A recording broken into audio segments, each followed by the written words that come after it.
What's up, YouTube? This is Too Raw for TV, aka Darth Apocalypse.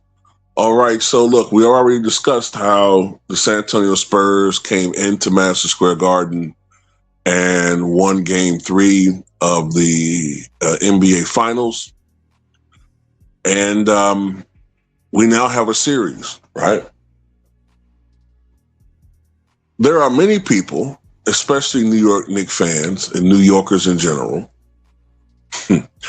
who are blaming the loss on none other than Donald Trump. Now, look, Trump is not what I would call a universally beloved president, but that's especially true in the state of New York and even more so in the city of New York. New York is a blue state. New York has not voted for a Republican candidate for the presidency since Ronald Reagan in 1984. And New York City hasn't voted for a Republican presidential candidate since Calvin Coolidge in 1924. So that shows you how blue a city, or liberal a city, I should say, New York is. New York City is a very democratic city. Donald Trump used to be a Democrat, but in 1999, when the last time Knicks went to the finals, in 2026, Donald Trump was a totally different animal, political animal, I guess I should say. Like, he was very popular in New York pre 9/11, and now not so much. He's no longer even really considered a New Yorker. I think his state of residence is Florida, which is ideologically more his speed. But anyway, he was invited to this game by none other than Knicks owner James Dolan. And then when he was introduced last night by the Knicks announcer, a cascade of boos rained down, which ESPN edited out for the most part. But whatever the case may be, some people are blaming Donald Trump's presence for the Knicks' loss. They're saying he was a distraction to the Knicks, a distraction to the energy put out there, right? And one of the biggest critics of Donald Trump attending last night's game was Stephen A. Smith, right? He's been, basically campaigning for Trump not to come to the game for several days now. He, last night after the loss, the first thing he did was blame Donald Trump for creating the energy, or the negative energy, which led to the Knicks losing that game, right? That's what he claims. So this is what Donald Trump said in response to Stephen A. Smith blaming him for the Knicks' loss. It was, I think, mostly cheers. It was loud, and it was very enthusiastic. Mr. President, ESPN commentator Stephen A. Smith, who was talking about running for president, said he would blame you if the Knicks lost the game. How do you respond to that? I think he's a nice guy, but you need a certain aptitude to run for president. You need a high IQ. I'm not sure that Stephen has that. I don't think he does, actually. I don't know if you could hear that, but he's essentially said about Stephen A. I think he's a nice guy, but you need to have a certain aptitude to run for president. You need a high IQ. I don't think he has that. Frankly, I don't think he does. It's just interesting, though. I'm going to say this about Trump before I go forward, man. About the whole IQ thing, when he accuses people of having low IQs, I find it interesting that 9 out of 10 of the people that he critiqued for that tend to be black.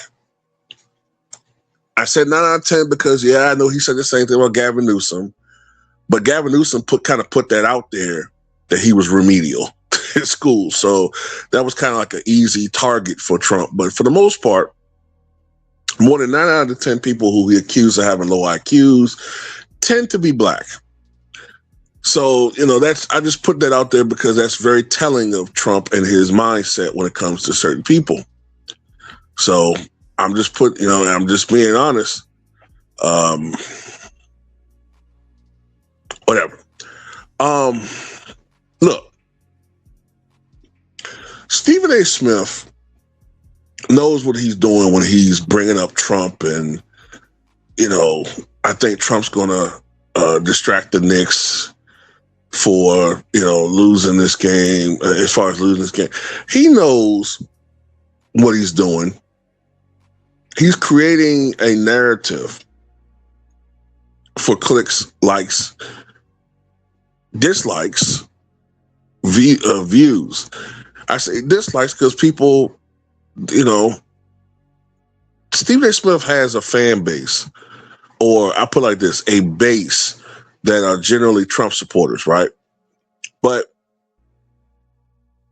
he also has people who engage in his channel who are Trump haters, or people who are somewhat neutral, right? Which is a very small number when it comes to Trump, considering how polarizing he is.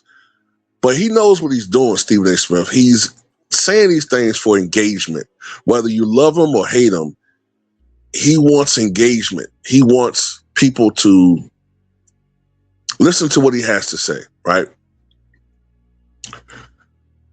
Donald Trump, to me, just gave Stephen A. Smith the biggest gift that he could imagine. And that is attention and content.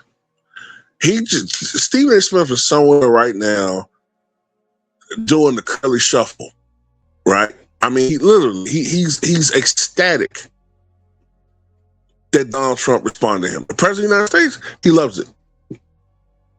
He can't wait to go on his show tonight and respond to the president. Now, he's not going to be too disrespectful. He's not.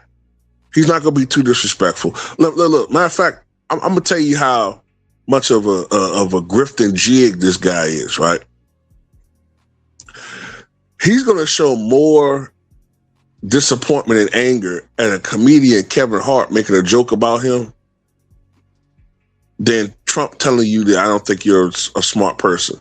He's going to say some shit like, I've heard what President Trump had to say, and quite frankly, I'm not surprised. I mean, Trump has a reputation for, what I guess what you call an acid tongue, but I'm a big boy. I can take it. I could take it. I understand it's just political discourse. It's not what he truly feels. Oh, okay. So when Trump says you're a dumb fuck, you take the high ground, but you disappointed a comedian making a joke about you. Oh, disappointed. Kevin Hart, truly, truly disappointed. But am I lying? He's not going to go hard at Trump. Y'all know that. Because like I said, most of his base are Trump supporters. So Trump could call him the N-word and he'll spin it. Now look, I could be, like most people, furious that Trump referred to me in that manner with what he said. Well, I heard it. You all heard it. But I would be a hypocrite if I cursed out Trump for what he had to say about me. When my people, we call each other the word every day, every second, every minute. And Trump didn't even say it with the hard R. So I have no ill will toward President Trump. It's a term of endearment. I mean, that's what our people say. He'll flip it on us, man. Somehow he would flip it on us. And am I lying, y'all? Y'all know how this dude roll, man. Now, as far as blaming Trump for the Knicks loss, it's not his fault, man. The Knicks are professionals. They're a professional team, man. Emphasis on professional basketball team. Yeah, you could argue Trump is, with the security and the atmosphere, yeah, it's a different look. It's a different feel, but imagine playing in after 9/11 in New York, professional sports. Imagine you're an athlete playing in that environment. I remember that. I remember when everybody resumed normal activities or went back to work, so to speak, after 9/11. It was a shock to our system. I remember when that happened, right? We were all so shell-shocked because what we were looking at was something that you would see in a Die Hard movie. You know what I'm saying? But it was real. Well, you know where I'm going with that. I understand. Look, you ain't got to bombard me with the conspiracy theories. I've heard it all, and I have my own personal beliefs about that. I'm just talking about what happened. And no, it wasn't no projection. That stuff really went down. But, I do have some doubts about the Pentagon and what really went down there. And I understand about what was it? $10 trillion or $12 trillion, I think it was, it just disappeared the day before that were unaccounted for. I know about all that stuff, y'all. I'm too raw for TV. You got to give me no lecture. I'm just giving a story here. We were all so shell-shocked that day. And I remember literally walking in downtown RVA, and it was like dude walking by himself at the beginning of 28 days later. Like it was like, is this an alien invasion? Like, it's crazy. So anyway, I say all that to say this. I don't blame Trump for the Knicks loss. They fucking blew the game, bro. They came out flat, and Mikal Bridges, he didn't show up.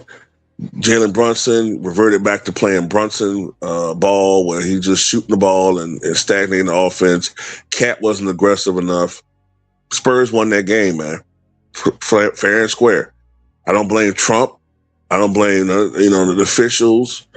I saw some of the stuff people were talking about, but hey, man, great teams overcome that crap. Well, anyway, that's all I got to say about it. Tell me what you guys think.